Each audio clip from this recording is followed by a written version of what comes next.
Hello, and welcome back to the Illinois Drifter Podcast. I'm your host, Justin Kahn.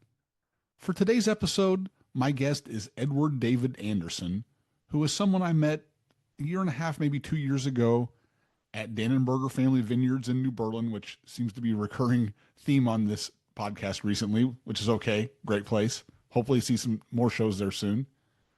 It was before a Band of Heathen show. The first time I'd been to Dannenberger's. Really cool show. It was outdoors. I was standing, I think, in a line maybe to get into the show, and I looked over, and there was a guy standing in a door, and he had a Steepwater Band shirt on. And, of course, I immediately complimented on him. Hey, awesome shirt, and 20 minutes later, he's on stage in the Steepwater shirt as the opening act.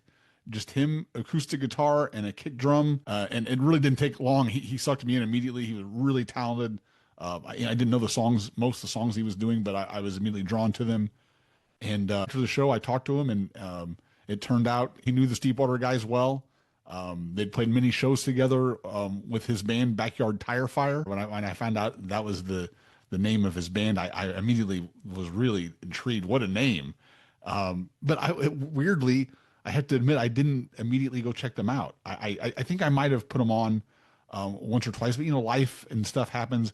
I have when I'm going to a lot of shows, sometimes I get sort of sucked into listening to the music of those shows, of those bands and things like that. And, for whatever reason, I never really got back to them.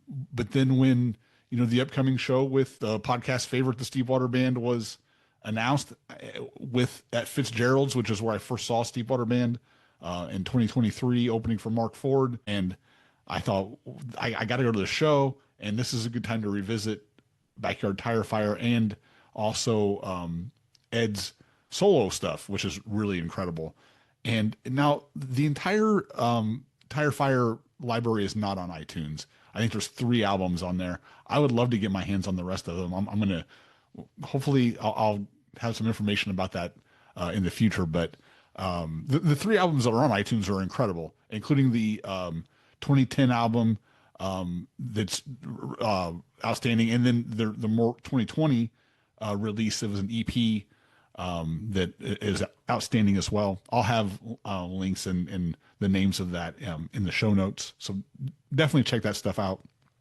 I like any really cool band, they're hard to pigeonhole. I would say, there's definitely some AM era Wilco there, some early 2000s sort of that lo-fi stuff, but with lots of pop sensibility, but also some 70s rock guitar and that kind of thing. I think that we talk about that a lot, and that he has those two sides where it's definitely, he has more than two sides really. If you think about it, you have he kind of has that pop sensibility.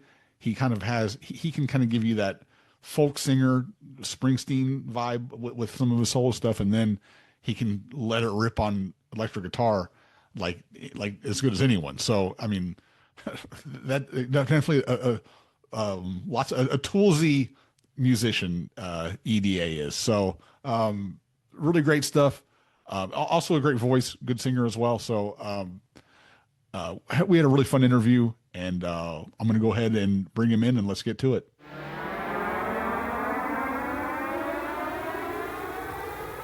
EIU. That's great. That's great. I have lots of really good memories, of my tenure there. I went there for graduate school. So I went to NIU for my undergrad, but I went to graduate school at Illinois State, and then yeah, I mean, that's where I sort of learned how to play music with other people and sort of started a band, and yeah, I got a master's degree, met my wife at a gig after a show in a garage. A lot of good friends, a lot of good memories for sure. Yeah, spent a long time there. Bought a house there after, eventually got married and moved, but then moved back and then spent our daughter was born there. So, yeah. Well, hey, I'm going to do a quick official introduction, and we'll get into it. Sure. Edward David Anderson and his band Backyard Tire Fire are going to be playing at historic FitzGerald's in Berwyn in the Chicagoland area this weekend. If you catch this before that show, if not, you missed a great one, I'm sure. They'll be with the Steepwater Band. Ed, welcome to the show. Yeah, thanks for having me. I appreciate you.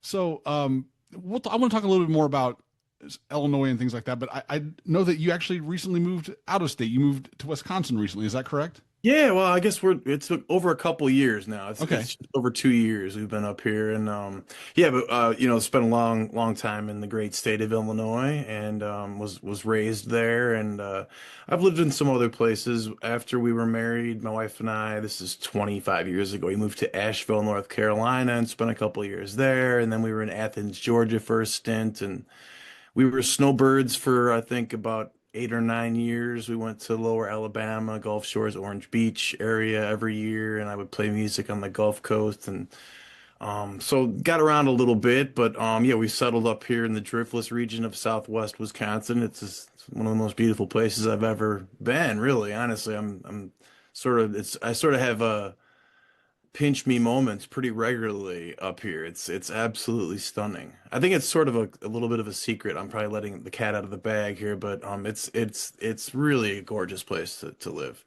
What brought you there? Well, originally there was a school up here that we really liked for our daughter who is in kindergarten, and it just the approach was something that sort of resonated with us. It's very nature and community and sort of non-technology, and it's just sort of a kind of thing that just jived with how we roll. That's what brought us up here. So and my wife ended up working at the school for a period of time, and but she's not actually going to that school. Life happens. It's Yeah. she I think she not to get too deep into it, she was ready to do some math and reading and stuff, and this is a sort of a curriculum where that was pushed off a little bit longer, and it was more of a social thing. And I think for Ella, she just wanted to get into it, so she's doing really well in school, which is great. We just it just so it ironically what brought us up here, we're not even involved with anymore. But I can tell you that we really love it. I mean, it's a pretty incredible place to live, and I like the vibe. And it's sort of an almost like a bit of an like a Midwestern Appalachia in a way, Okay. which is cool. Like we love that kind of thing. So um, it's hilly and it's inspiring. Yeah. But obviously, like we talked about already, Illinois is a big part of, you know, who you are, kind of what you're made up of, Yeah. Central Illinois and Chicago area both. I guess those remain important places for you. Still have a lot of connections in those Of places for course. sure. Yeah, totally. My parents were both born in Chicago, and I was raised in the suburbs, and my that's well all my early music gigging and stuff was done in Illinois, and my first gigs were played in Illinois. And I think that Tire Fire, that was probably, well, we had some, and have historically had some things happening in other places around the country. Chicago's always been, like one of our favorite, if not our favorite place to play. Obviously, Bloomington and Normal, were big for us because we sort of, I was based out of there for a long time. But yeah, Chicago, it's been a good while ago, but yeah, there was a point in time where XRT had us in regular rotation, and we were selling out the Double Door and playing some pretty cool gigs around there. And really, honestly, FitzGerald's, it's that to me and I know it's not in city limits, but it's just outside of it. It's that's about as good as it gets. Like I absolutely love playing that place. I love the people that run it, and the vibe there is you feel very at home at Fitzgerald's, and I think everybody does, and not just the people on stage. I think we all do. And yeah, Chicagoland and just Illinois in general has been very very good to me for a very long time. It's funny because you've been in the music industry now for, what's it, 30 years, I believe. Yeah, yeah. And but the places that you've mentioned are sort of associated with don't necessarily scream music industry when you're talking about Bloomington, Illinois, and Asheville, No. North Carolina. And it's kind of funny, I guess what is kind of taking you, apparently that wasn't something that you weren't like, hey, I need to move to Nashville or or whatever. I've certainly kicked that idea around a little bit here and there, like over the years. Not for a long time, man.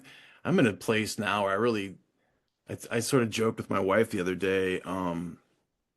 For a long time, I would sort of look at like friends of mine that were on tour buses and playing places like Red Rocks and be like, that's the goal. That's what you're going for. That's what you're working towards. And now, I see the Amish dude down the street who doesn't drive a car or have a cell phone, and I'm like, that's the goal. That's what you're going for. I'm like going in the other direction. Running from places like Nashville. But I definitely it's the idea has certainly been kicked around a good bit. There was a time that I was going down there pretty regularly, and I mean there were times where before we had a child we were we talked about going all over the place. Like Los Angeles was, California was brought up, like it. There's certainly places, like you said, that are a little bit maybe a little more fertile as far as like what's going on in the scene. But I mean, honestly, when we settled in Bloomington and such, the idea was, there's major interstates rolling right through there. You can go north, south, east, west, really easily get on an interstate and roll, and we did. I mean, we rolled hard. There's a tune on the new record that we're working on right now called 46 States, and it's named after that we played music in 46 of the 48 lower states, when we were really running hard. And so, yeah, I mean, it's just that you just get in the van and drive, you don't have to be in any of those places to get to those places. Um, and to tell you the truth, while I always enjoyed going to like New York City and Los Angeles and places like that, I was also very relieved leaving those places. Like nothing against them. It's cool for a day or two, but like it's a little much for me. I'm sort of, and anymore I've become very rural. I mean, we live in a town of 552 people here in southwest rural, Wisconsin, and before that we were living in a little town in west central Illinois called Havana, which is tiny as well. And you know that from being where you're at.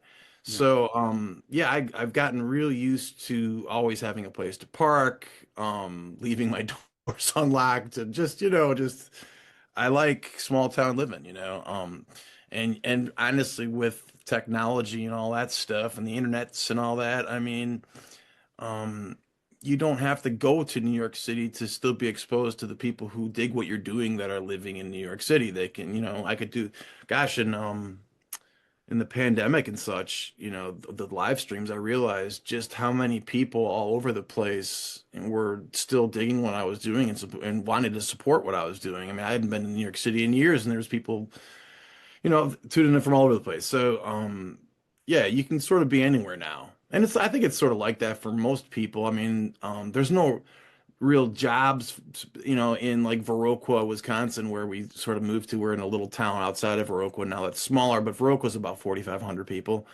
But there's a lot of people that work from home and want to live in the Driftless region and love it. And so yeah, I think that now anybody could sort of do what they want to do anywhere, it seems like, it's that's probably one good thing about, where we're at. I Yeah. can't think of very many, but that's one good thing. And it's a lot harder to get lost on the way to gigs with the cell phone, but yeah. But, it's funny you bring that up because Havana reminds me of my early days as a sports writer in the Macomb area, Sure. and that's back. I'd have a paper map, on the steering wheel looking for, and I had many times where I drove through Havana, but I always loved that town. It's Yeah, a very and cool it's funny place. because you mentioned Macomb because that's the only reason I really knew what Havana was is the first gigs that Backyard Tire, or maybe even was Brother Jed, my first band actually. It wasn't even Tire Fire, it was Brother Jed. Like so it would have been like the mid to late 90s. The first place that we really could draw a significant crowd outside of Bloomington Normal was Macomb. So we would go play the cafe on a Friday and a Saturday. We'd do 2 nights in a row and stay over, and we would pack that room a couple nights in a row. And I remembered driving through Havana using 136 to get across the Illinois River. But that's the only I didn't even know where the downtown was or anything, until we looked at that house out there that was a few miles outside of Havana. But after we looked at the house, we went in town, and that's where we saw Riverfront Park and the little cute little downtown. We're like, this is a cute little town, you know? Yeah. And as soon as we saw it, laid our eyes on Riverfront Park and the stage, we were like, well, we're gonna, if we move here, we're doing a concert series. We're gonna start, And so yeah, it was a cool few years. I got a record out of it. I wrote a bunch of songs about that experience living on that bird and butterfly sanctuary out there in the middle of nowhere, and um a really good experience. But yeah, the first exposure to Havana was driving through there, going to Macomb on those early road trips, in the mid 90s. I guess it would have been 96 or something like that. You mentioned the album "Still the River," which is Yeah. the album that you're talking about that has a lot of Havana references in it, and also Yes. there's a lot of things about your daughter on there too. It also gives me the opportunity to bring up the documentary "Let It Shine," which Yeah. "Let It Mhm. Shine" is a song on the album, and Sure. the, Yeah. the documentary is very beautifully done, really It really is. awesome. Yeah, I was sort of stunned by that because when it was sort of the idea was brought up, I was in support of a 3 minute, like little short piece. Yeah, man, that's cool. Let's do a little thing that's let's just keep it brief because really what's the story was my question, right? A guy gets old, continues to play music, like what's like how is that entertaining? And he was able to really create sort of a story out of it. And I mean it won an international film festival, like it won the Alpine International Film Festival in Switzerland. It won Best Short Documentary. So I mean, not only did he create a story, I mean it's an award-winning documentary, which was to me was pretty stunning because I just didn't think there was much of a story there. But he was really able to sort of create a storyline, and it is really well done. It also won best editing for a short documentary, but that's what he does. That's my cousin that made the movie, and he's an Emmy award winning editor, and he worked for many many years at Harpo Studios for Oprah. He still does a lot of things for Oprah and stuff, and so he's a very accomplished editor. So I wasn't super surprised that it looked good. I knew that he would put something really pro together, but I was sort of stunned by his ability to create a cohesive, coherent 20-minute movie story about really just about, just the dude who learned a self-taught guy that, never got famous. Really. Right. It didn't seem I, like that compelling of a story to me, but evidently it was. I really want to recommend if you're listening to this podcast and you haven't seen it to watch it. I really felt like it did a really good job of capturing your essence. I mean, I think there were some things that I thought were cool, like as far as your solo stuff is kind of more acoustic and soft, and but then there's also the electric rock Oh guy yeah. that's there. I thought that was cool. And talking about your songwriting in particular is always very sort of relatable, human stuff. Yeah. Fatherhood. I mean, the song you have to your daughter on that record Yeah. is going to make me cry every time I listen to it. Yeah. So but just I thought that it captured a lot of that stuff, and it really, I thought I really was like, man, I don't even what am I going to talk about in the podcast that Yeah. Yeah. it really It captured it everything. it's yeah, like I said, the first time I saw it, I was like, "Oh my goodness. This is like a movie and it's really well done." And yeah, I mean, I think it's something that as we get older and as my child grows, it's something that she'll probably I mean, she saw it in the theater that when it was released and stuff. I did a show at the Normal Theater and they showed it and she was there for that and those are memories that hopefully are good memories for her and stuff that she'll and honestly, I talk about it in the movie where it's like I'm in the process of making a new Tire Fire record right now. It's like everything that I'm doing, I'm sort of in the back of my mind thinking like this is for something that she can have, this long after I'm gone, the songs and the records will be around, and that's more. It's strange because that's more where I'm coming, the angle that I'm coming at it, from these days, and it's not really about running really hard or staying up all night or any of that stuff. It's more about like making good art that will be here for her long after I'm gone. And that's a weird sort of thing to think about, but like you have a child and it definitely changes your perspective on everything. I mean, everything changed for me. So like, I mean, I'm still not everything. I'm still super hooked on writing tunes and making records and playing music and my wife and I are, we'll celebrate our 26th wedding anniversary this year. I mean, there's a lot of things that are still the same, but I just my lifestyle and my perspective changed pretty significantly for sure. Yeah. Oh, there's nothing like having a kid to change you. And I thought that was the most poignant part of the documentary. was you talking about how that's kind of shifted for you. Like, yeah, if everybody else likes it, great, but really this is for her. Yeah. I thought that was a really cool moment. And I Yeah. also you talked a lot about your family in the documentary, and I find it interesting that you kind of are in a spot now where you're kind of your balance, your work life balance a little bit has kind of had to shift it more towards family. And how have you kind of balanced life and work in now in Yeah. 2026? Yeah, it's weird because I was such a gigger, I mean like couple hundred nights a year for a lot of years and stuff and really hungry and when I was working really really hard, it would be difficult to find someone who was working harder than me as far as like how many gigs and the drives and my drive was like I don't even necessarily know exactly where it was coming from, but I was definitely working at it really really hard. And um, the pandemic and having a child, everything was the first time that I like, because our child was just maybe 6 months old when the pandemic happened.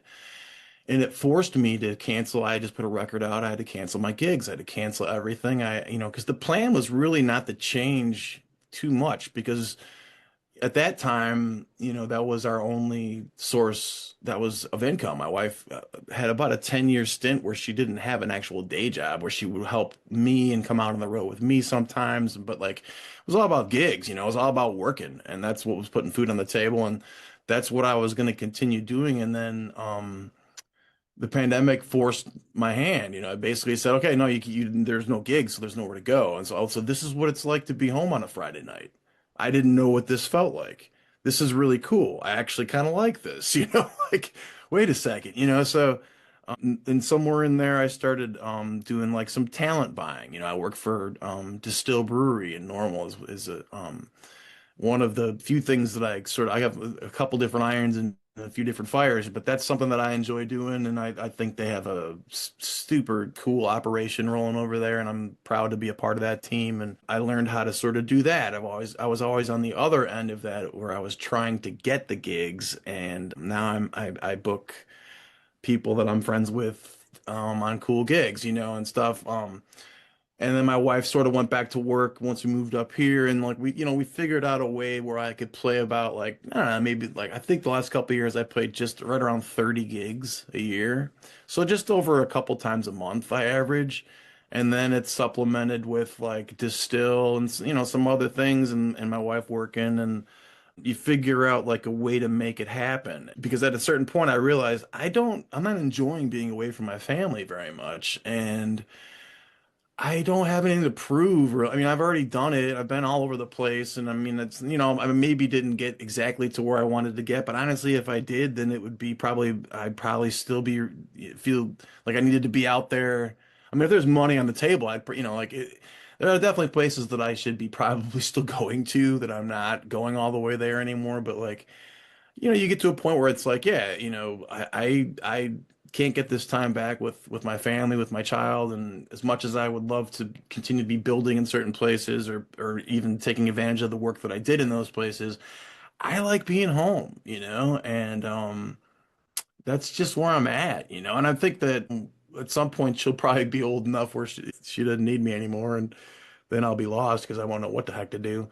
But because I've said it before, I've taken my foot off the gas, and when it comes time to find the pedals again, I don't know that if I'll be able to find them if I ever really want to start, working hard again, because I really have pulled it back, but it's working, like, and I get to go play music with Tire Fire, maybe every other month we play a gig and I get to see my brother and Scott and John and I just started playing with a couple cats up here in the Driftless region of Wisconsin that live in Wisconsin, and one's from Minneapolis area and the other one's from southeast Wisconsin and good rhythm section. So it'd be fun to play with them, and it's a lot easier because they're right here, whereas I was trying to get people to drive all the way up here and when I wanted to do band stuff. And so yeah, you just sort of adjust and it evolves, and I sort of like the way that what it's evolved into. My wife is the coordinator of an art festival here in our little town, and I'm the now the music coordinator for that, which is kind of fun. And um, I just sort of let it happen, and I think it was, yeah, I think it was 28 gigs on the nose the last 2 years, not planned or anything like that, but I went up back and tallied them up in the last 2 years in a row. I've played 28 shows. That's really different. I was talking to one of my buddies and that's still he's 75 and he's gigging a lot down on the Gulf Coast and he said, "Shit, I played 28 gigs last month."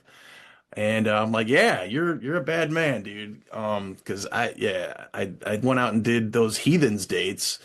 And I think that might have been the last night of the run that I saw you. I did 5 nights in a row with him, and I hadn't done 5 nights in a row in a long time. I was tired.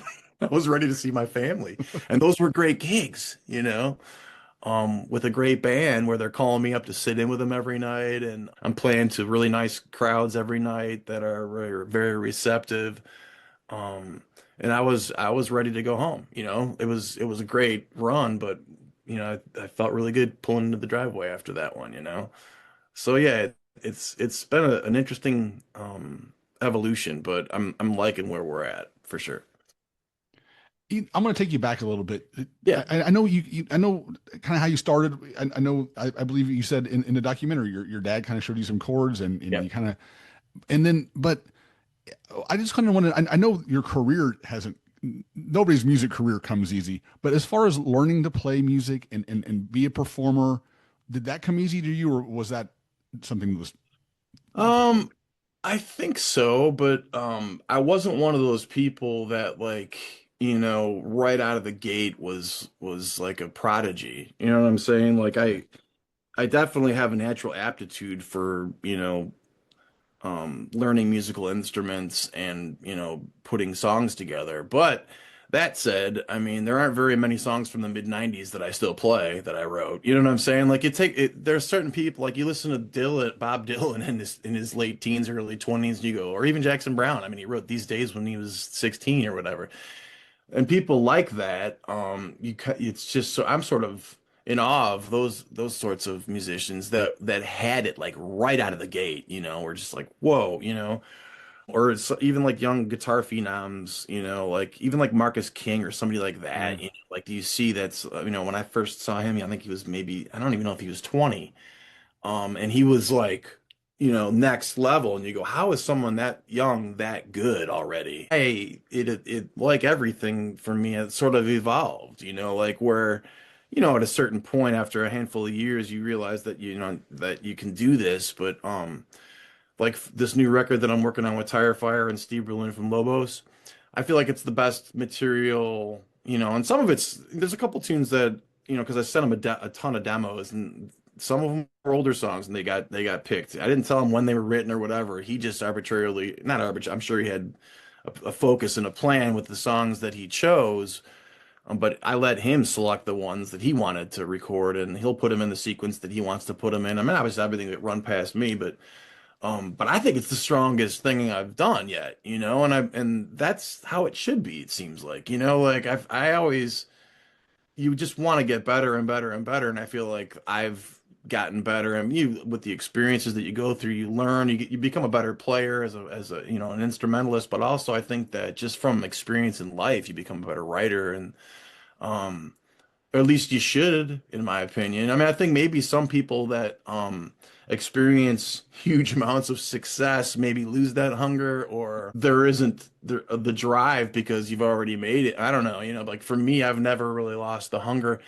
I think about people like Alejandro Escovedo or like a James McMurtry or people like that who never really have broken through to the mainstream. I mean, I'm sure that that's not they may not be happy about that, but I mean, for somebody like me, it's like I like their songs like just get better and better. I mean, those guys have been around and written hundreds of songs and stuff, but like they're both hungry still, Like, I mean, I'm talking about two guys from Austin, Texas, but like guys like that. I'm saying like because Petty was able to do it too. Petty had huge success and everything he put out was great. So even to the last thing he did. So like, but not for everybody. I think that some people sort of rest on their laurels when you have like mainstream success and maybe, um, for me potentially like I maybe I still have something to prove a little bit or something or like it kind of keeps me going and I wanna outdo the last thing that I did, and and continue to just get better as an artist, and just continue to make the best art that I can possibly make. Like that's the goal at this point, is to make the best piece of art that I can make, and I still get off on it. I really love making records and making things. Like I think that's always been something that I've really enjoyed doing, is making things. And I like to finish things too, even songs that maybe don't go anywhere or don't get on records. I mean, I have very few half-written songs. Like I usually finish what I start. So yeah, I'm still pretty driven in that regard. Not super driven to get in the van and drive 17 hours. I just, yeah, that's a tough one for me. But I'm definitely driven to make good art still, for sure.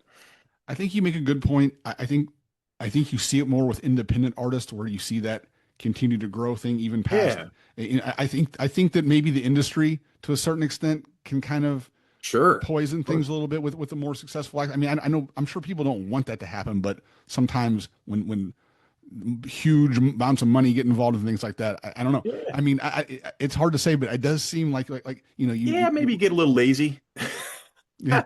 I mean, if you've already made it, you have nothing to prove. I don't know. That's something that I really wouldn't know anything about, because I've never really gotten at that sort of success. Got to do a lot of cool stuff, but that's a whole other world. I wouldn't even know what that's like. I guess, when you get to that level also, there's a lot of pressure to one up the last thing you did. And if you've made something brilliant that got you to that place, and now you got to one up that, that's a tough place to be. There's no like sweet spot in this business. No. No matter how far you go, somebody's going to criticize you for something, or you're going to be looking over your shoulder, or the stadiums that you're playing aren't as full as you want them to be, or you moved up to a bigger stadium and you're having problems filling that one, or what. I mean, I don't know, but I can tell you that, like, my daughter loves singing, and today we were just sitting in my studio here. We wrote a little song together, and I played drums and guitars and banjo and fiddle, and she played washboard and shaker and was singing, and she had a little melody that she was doing, and she loves it. She wants to, at school, it was on career day, she had her mother, I was out of town at a gig, she had her mother dress her up like a rock star, and she wore a lanyard that she got at a festival that I played, and had sunglasses and stuff. And I'm like, oh no, I don't want her to go into this business. It is not, for the weak, that's for sure. It can really wreak havoc on you, on your psyche, when you start, your self-worth becomes sort of mixed up with other people's acceptance, and you're sort of constantly trying to prove yourself, and be respected or be taken seriously, and it's not an easy go. That said, I'm not saying that I'm not trying to complain, because I've been very lucky, and I've had some really cool things and cool experiences as a result of the things that I get to do and I've gotten to do. But none of it's been easy. You mentioned that earlier. It's like, no, there's nothing that's been easy. And I think some people, maybe that haven't even reached the level that I got to or whatever, would look at me and be, oh, that guy, he got how did he get that record deal right out of the gate, and from that record, this or that, or there's jealousy, and there's a lot of that kind of thing and stuff. And it's like, I feel like I've worked pretty hard for everything that I've had to achieve. And it's a very fickle, weird business, that can have an effect on your psyche. And so when she's talking about wanting to be a musician or a singer, I'm like, yeah, that's cool. But in the back of my mind, I'm thinking, like, I hope she doesn't go that route. I'd much rather she be like an organic farmer or something, Trust me, I'm as someone who has spent his life in the newspaper industry. My kids both dabbled as they've gotten older, and I said, "Oh yeah, that's fine, but Yeah. don't do this." Yeah. But Well, yeah, I mean, I mean, obviously the newspaper itself, that business has changed tremendously, as has mine, the music business. yeah, But no doubt. yeah, it's not an easy way to make a living with, No, being creative. And like I was saying, you're sort of, um it's like the never-ending campaign, right? You're always basically, campaigning for office but yet there's never an election. It's just you're just constantly campaigning for office your entire life. And with social media and all that stuff now, it's pretty strange. You know, you have a pretty crazy story, like as we mentioned in the documentary, really goes over. But it's funny how you finish your master's degree at Illinois State, not Mhm. necessarily you weren't going to go into music, but then No, yeah, but no. then brother Jed kind of gets it all kind of, I don't know. It had to be an interesting time for you.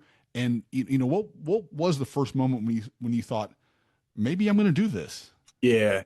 Well, I mean, I think that getting that record deal was that was the first sort of outside help, where like somebody that had some resources, um, took an interest, and not from our hometown or anything like that. This was across the country. And I say in the movie, I don't know, I'm not even sure how he ever really found us. I think I'm not, I don't know. But yeah, I think someone taking an interest like that, that was like, oh, okay. He bought us a vehicle. He paid for us to make a professional recording. I had to actually take some time in a studio and learn how to make a record. And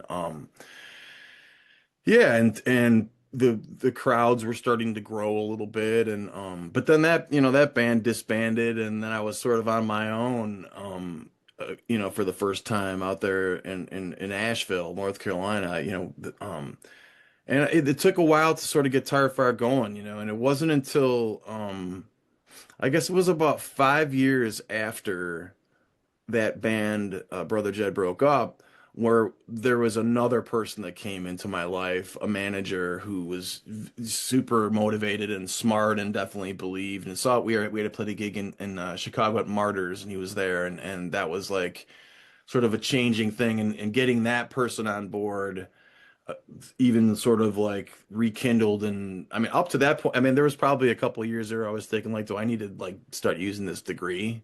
Am I gonna have to like start teaching or doing, like do I have to like, like, and then that band really took off quick. Like once that guy got on board, the touring started happening really relentlessly. And I mean, we were already sort of touring, but we were never getting on tours. Now we're being put onto tours where you would do 30 nights with this act, or even a week with this act, or do this or that. And it was like there was a lot of that going on. And that's where I think I started thinking like, oh, okay, like this is just going to go the way that I thought we would evolve to go. We started off at like Shubas, and then we made it to Martyrs, and then you sell out Martyrs, and you go to Double Door, and then you still have Double Door, and then you go to the Metro, and then you just continue to work your way up, and eventually, and I just sort of thought that that's how it was going to work in every city. And it didn't work out that way. I mean, I think that in hindsight, might have pushed a little too hard, pushed my people a little too hard, and we didn't take care of ourselves. Everybody was not treating their bodies well, and yeah, I think that it just sort of was destined to sort of implode, as it did, and it did. But that gave me a chance then to sort of reinvent and figure out, okay, I'm gonna start putting out records under my own name now. And eventually, after several years of and I just called it an indefinite hiatus because I didn't want to say the words, we're breaking up. But that's what, in my eyes, that's sort of what it was with Tire Fire. Was like I didn't see us doing it again.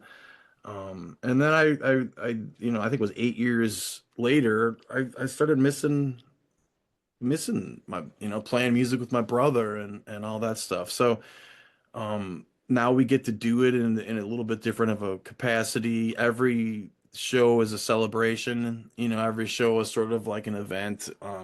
We enjoy each other's presence. We enjoy playing. We don't rehearse. We show up. We sound check the new material. Like it's an interesting model, but it works. And I'm grateful that it came full circle. And there's been changes. Lineups changed a little bit, and but I'm grateful that it did come back around, and that I get to do it sort of not, it's not. demanding. We're not asking to a whole lot of anybody. You know, everybody enjoys it. It's not, I learned my lesson about pushing a little too hard, I think. So I guess was it something that what kind of triggered it in your mind, and then what was your brother's reaction at first, and also how did you kind of come up with this particular lineup? 'Cause I know Scott Yeah. Tipping, it Yeah. was someone who you had a history with. Sure, yeah. Scott and I played every Wednesday night for years together at in Bloomington. We became buddies like um I think, like he there was a party that my band Brother Jed played, and the band after us was down a musician and wanted Scott to sit in, and um his requirements were a guitar, an amp, and a 12 pack of Heineken, I believe was what his request. So he played my amp and guitar, and they got him a 12 pack. And I stood in the back of the room, and I was like, "Oh, who's this dude?" Like, "Oh my goodness," like. And it took a little while, well, we hit it off pretty quickly and started playing acoustically together and swapping tunes, and he would make me like mixtapes of cool stuff, and eventually, yeah, I think it was like 2008 when Tire Fire was doing a lot of road work and some really significant stuff was happening for us.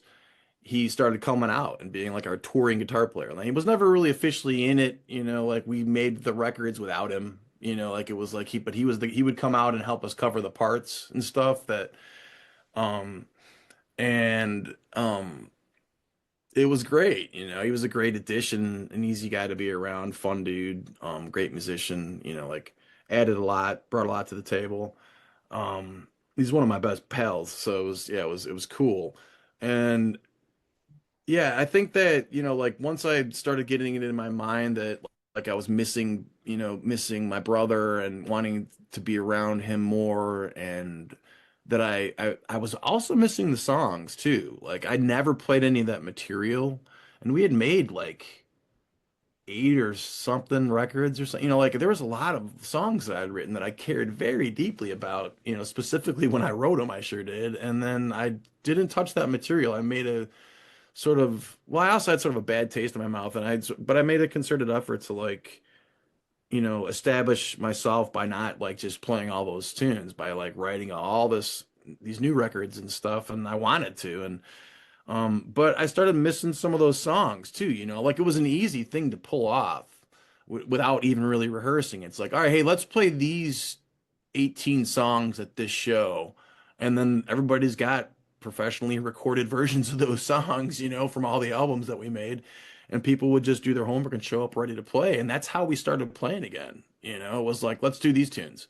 Okay. And then I started writing some new ones for the band. That's where that Black Dirt Blue Sky EP came from, and then we have this whole new slew of tunes for this new record. And I mean, the material that I was looking at, the set list that I sent the guys for FitzGerald. There's only one song on that in that set that was a song that was recorded before the new, like before we came back. And yeah, I mean, it was like, Scott, you want to do this? Hell yeah, let's do it. Matt, you want to do it? Yeah, And then John, the drummer, was a guy that I had been playing with on the solo gigs. I started getting festival offers, and my agent was like, "You cannot not do this. You have to put a band together. Like it's too good an offer to like pass up."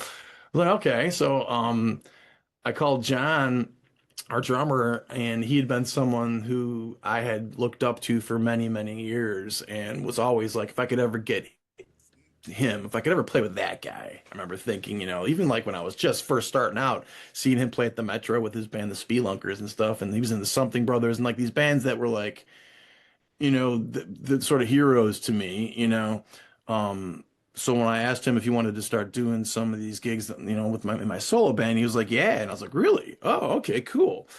And so when Tire Fire came back together, I really wanted to work with him. I really wanted to share the new stuff and the old stuff with him. And yeah, so that sort of worked out, and gosh, this lineup in the studio on this new record, with Scott in the studio with us and having John on drums. My brother's always been a very solid, minimalistic sort of bass player, but very rock solid with really good time and a good sense of space. And then I think, like I was saying, I think that like I've evolved as a writer, and it's like you put all that together and in the same room as Steve Berlin. I don't know if you know Adam Gardner. He's worked with Scott a lot on Scott's solo stuff.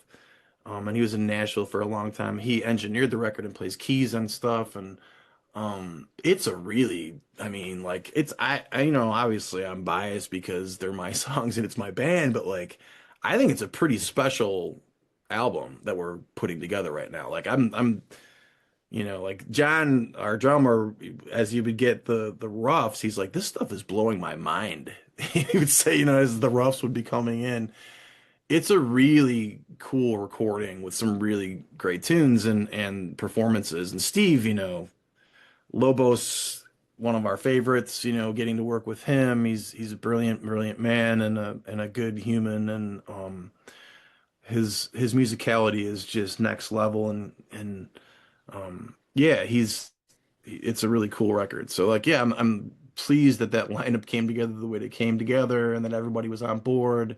And then to get them in a studio together, like the first EP, it was done during the pandemic, so we did it in our home studios, and nobody was ever in the same room together when we made that record. The goal was to make it sound like we were. This, we're actually in the room together playing all these songs, and it shows, man. And Steve's a genius as far as I'm concerned. He's a musical wizard. He's the guru. So this is exciting that obviously we're going to get a new Backyard Tire Fire album. Yeah. And so you're going to be, some of these songs will be played at FitzGerald's. Yeah. And Yeah. also, so can we expect the album? Yeah. Well, it's being mixed. So Steve's guy is based out of Northern California, like San Francisco area, I think. And so he's just a couple of tunes into mixing it. But we finished record. I mean, there's still a few things that need to be recorded. There's a horn section on one tune that I think we're gonna do, and I'll let Steve handle that stuff out there. But I think probably either late this year or early next year it'll come out. It'll be something like that. And yeah, we're gonna try some new tunes. This is going to be fun at FitzGerald's because not only are we going to try some of the new tunes that we've never played before in front of anybody, and really haven't really those guys hadn't played that stuff until we went in to make the record. They got demos, I sent them demos of me playing acoustic guitar and singing so they could sort of hash out some ideas for parts, but like everything was arranged in that studio with Steve. So these will be real literal first time in front of anybody other than like when we learned them in the studio. So it's going to be that's really exciting. That'll be fun. So there's a handful of the new ones that we'll play. And then the collaboration set with Steepwater, there's some cool stuff planned. Like I've never like yeah, it's going to be there's some of the song selections like I'll just say like we're going to rock some early AC/DC. That's that Oh man. stuff that I've wanted to do for many. I'm realizing how hard it is to sing Bon Scott, and I'm charged with that task because I called the tune. But that's going to be a cool collaborative set, with those guys. Those are our musical brothers. We love those guys and as a band and as people. So to play, one of our favorite venues with one of our favorite bands who are some of our favorite people, it's gonna be a good night, like I'm excited. I'm excited about it. So yeah, and we get to try a bunch of our own new tunes, and then to rip some stuff with those cats is always a pleasure. I've had the honor of sitting with them on many occasions, and it's always good. It's always a good time.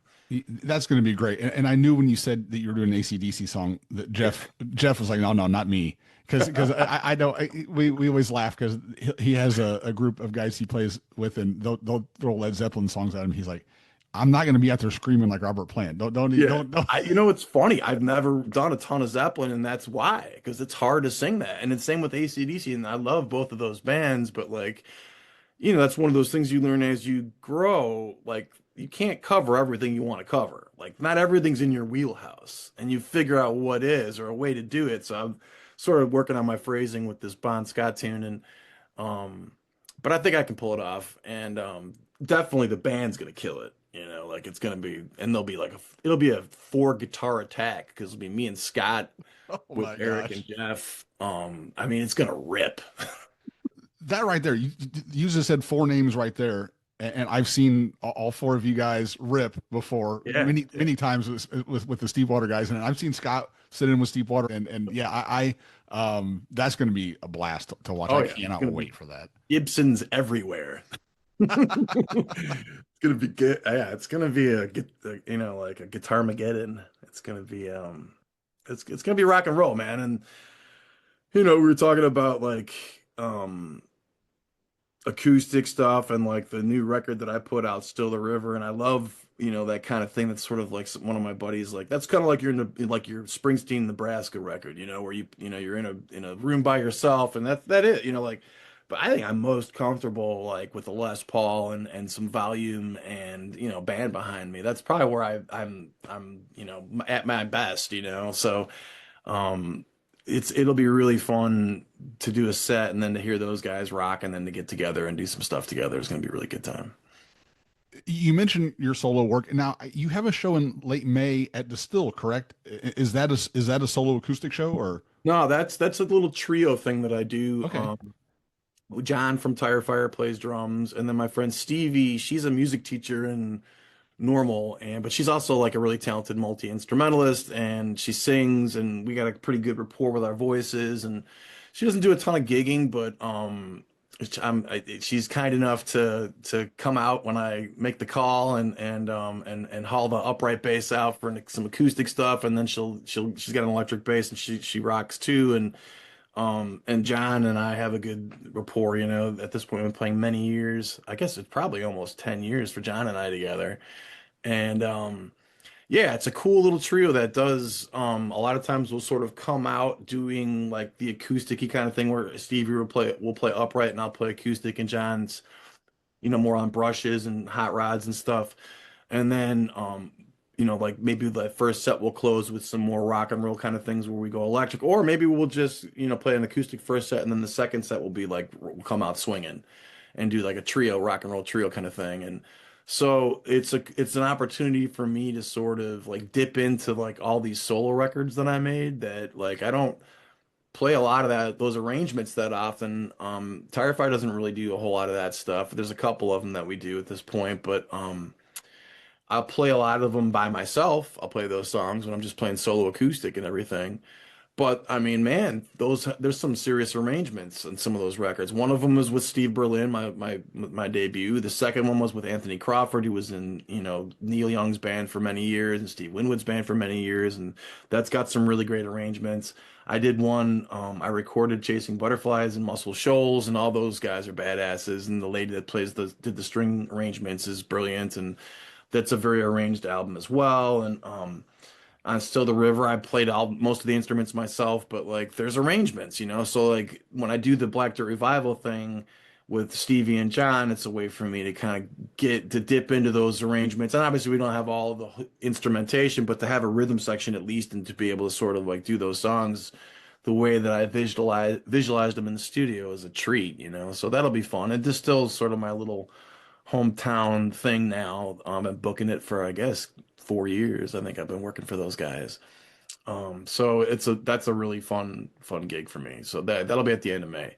And then this little trio that I put together up here in the Driftless is also working some of the a lot of the solo material and stuff and maybe a couple Tire Fire tunes, but mainly all the solo records. And then I sort of cherry picked some fun covers up here too for to do with these guys. And that was we just had our first rehearsal a couple days ago and it was a joy. Actually, I think that was yesterday.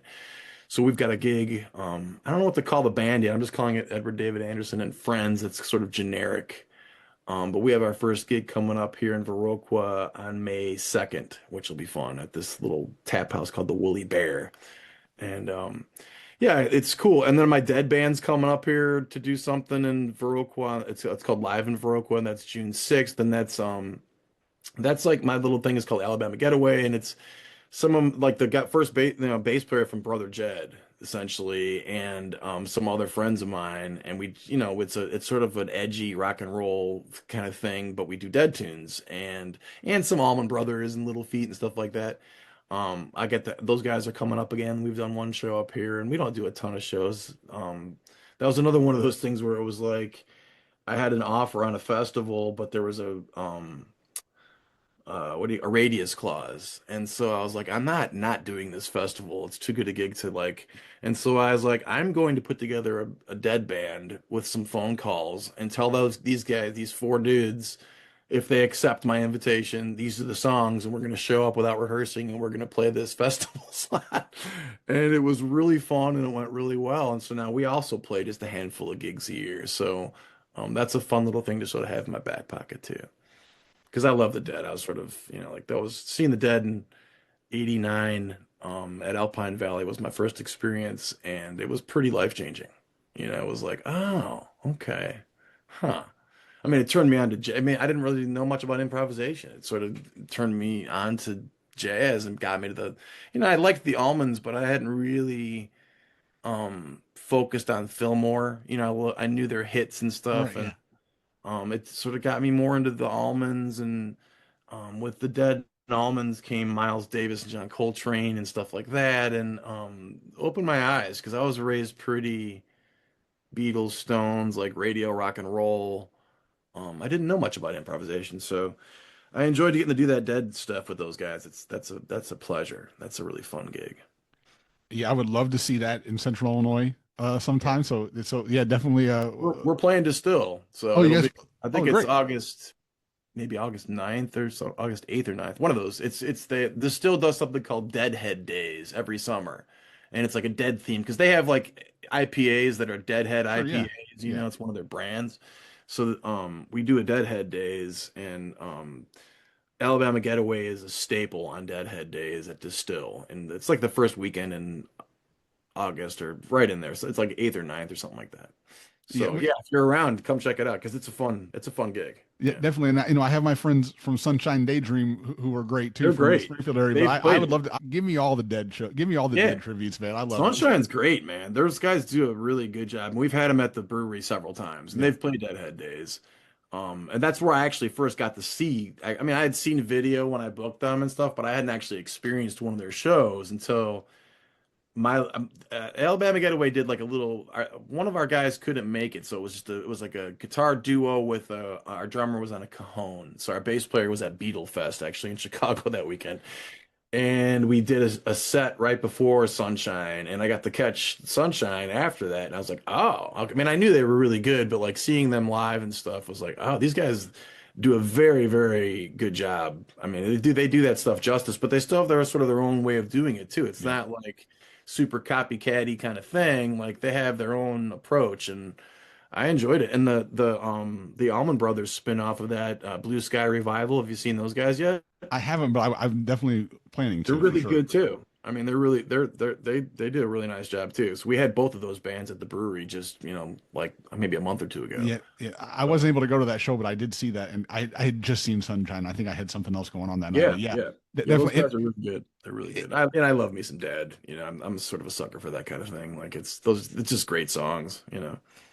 It's cool that you have all these things going. You have your backyard tire fire, which is kind of you have this legacy with that. Why throw that away? You have your solo stuff. You Yeah. get the dead thing, and you have your trio up north there. I mean, is Yeah. that kind of what it's about for you right now? Just Yeah, kind of fun yeah, because stuff. I can sort of still get what I need, like I'm fulfilled. It's weird to juggle, like I played a house concert recently in Viroqua, and the set of tunes was so different from the other five sets of other things that from my Black Dirt Revival, which is different from Backyard Tire Fire, which is different from Alabama Getaway, which is different from my just solo thing, which is different from this little trio that I just put together. Like it's all different. So sometimes it's weird trying to keep everything straight as far as like there's a lot of different songs and material floating through here, but it's good. It keeps me on my toes, and I like I said, I think it sort of gives me what I need. I'm not gigging a ton, but like it's very fulfilling all the stuff that I do, and I've learned how to say no. So I sort of try to do the ones that I want to do. That like I used to just sort of just work, work, work, work, work, and sort of a place now where a little more, maybe a little more selective with what I'm doing, and also like because I'm not traveling a ton. It's it's good for me to be able to sort of switch things up. So like if I'm gonna go play Bloomington a couple months after Tire Fire, it's good if I do it with Alabama Getaway, so it's not the same thing, and like it just keeps it sort of fresh, for me, I think, and for the people that like want to hear what I'm doing, it's not the same thing every time, it's usually pretty different. So, which is, it's cool, feel lucky that I get to do it that way. And it works, it's sort of like my little evolution, my little model has evolved into this sort of thing, and it works.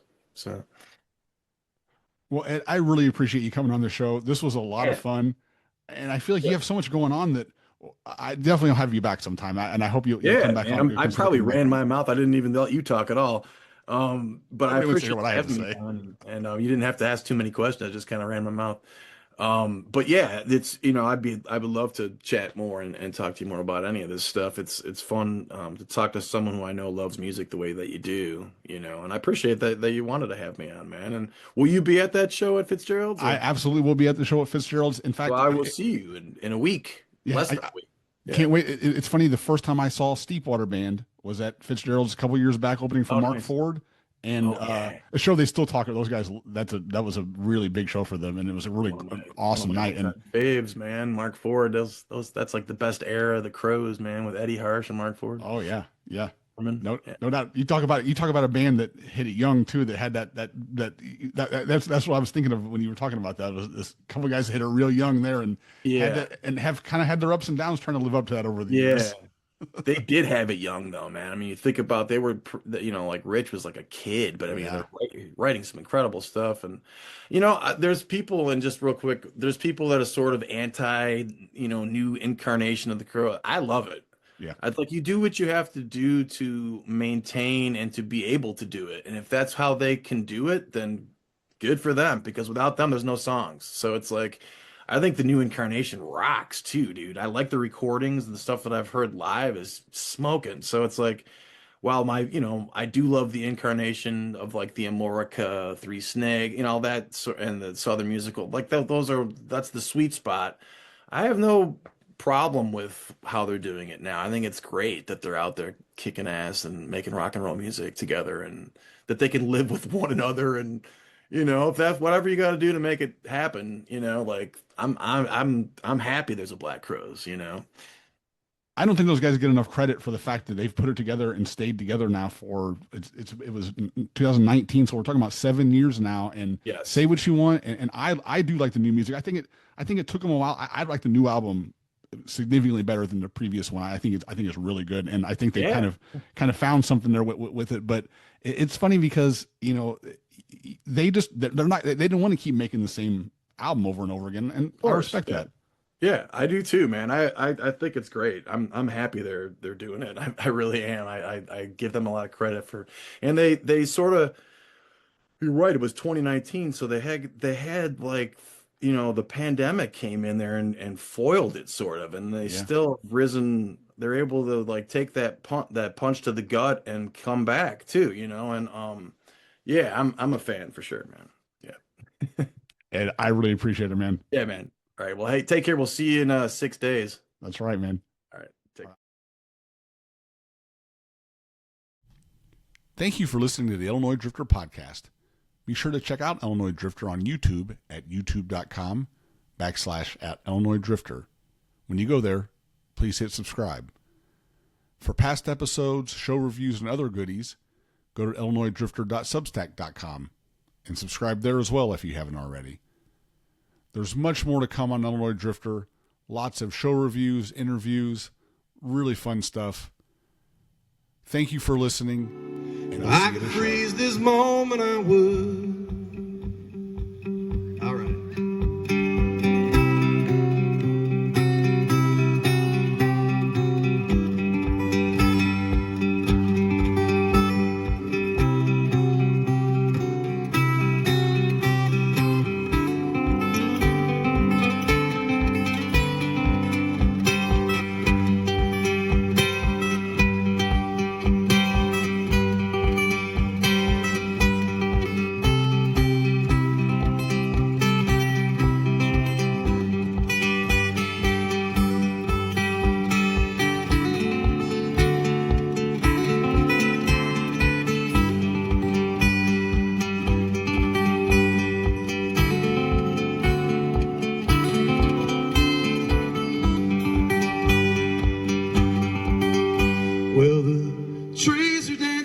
like there's nobody watching, waving their hands and their heads are bobbing in a sky deep blue. Your eyes are too, as we look up out the window